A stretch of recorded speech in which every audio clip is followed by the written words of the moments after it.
That's very interesting. So I'm looking at the jade experiment. Basically, they're looking for other fundamental particles, and that's when they discovered gluons. So, every force has a particle associated with it, an exchange quanta. So, you've got the strong force, and that's gluons. And then you've got the electromagnetic force, the weak force, and gravitation. So the electromagnetic force,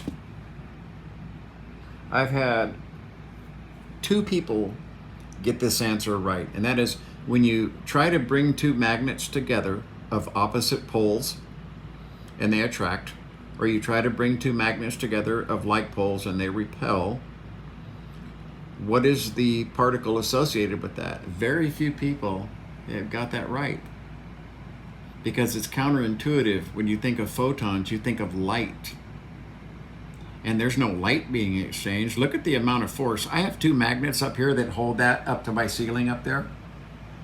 Okay, so I have a going bet. If you can pull those two magnets apart with your hands without cheating, like sliding them to the edge, then you get $100. No one's been able to do it. But you would think that with that much force that there would be some bright light coming from it if it's photons. It doesn't work that way. Also, gravity, something else. I talk about, well, you see, magnets, the closer you get them, the more photons are exchanged. And so distance is very critical to electromagnetic force. Now, gravity, what's the distance that gravity can function in? Very, very few people get that one right. I'm not going to give you the answer.